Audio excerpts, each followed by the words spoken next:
You know, Weyburn is a different community. While oil is heavily factors into our economy, it isn't all of our economy. Weyburn's been around for 102 years this year, and oil's been around since the 50s. If you look back in our agriculture industry, which is our roots in Weyburn, our agriculture has been very strong over the last number of years. Commodity prices are strong. Cattle prices have never been this high forever.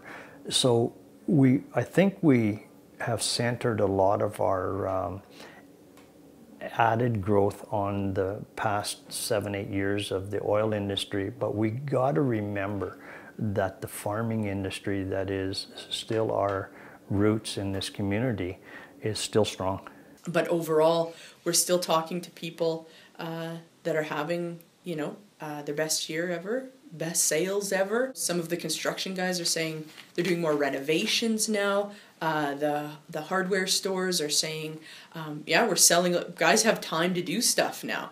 It's kind of a running joke that oil field guys have the worst yards in town because nobody had any time to do anything, right? Now they're having time. So you're seeing some of the benefit of that time sort of as an offshoot to even some of the retail. It's a really interesting time to observe what's going on because you expect people to start, you know, worrying about things.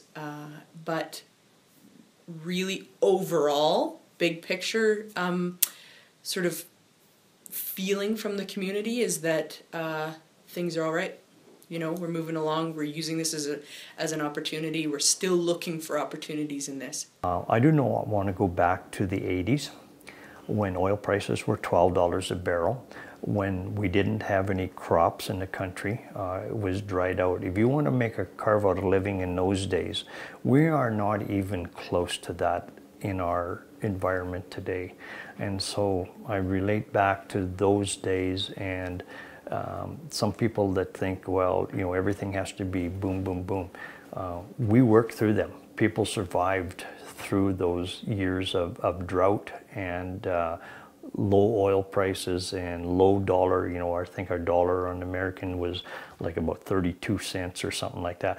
But we're not even close to what we've seen in this community or this area of our province in the 80s. And I don't want to go back to them. That would be scary. People that have worked in this industry now, you hear a lot of stories of, you know, young guys that come in, they're making $35 an hour right off the street, and then they buy this and that, you know, and that does happen for sure, right? They get a new truck and a skidoo and, you know, all those kinds of fun things, and we all do that, but there's a lot of people around here in this area that have been doing this for a lot of years too, and they've seen this up and down, and you know to prepare for that, right? You know to be wary of the ups and downs.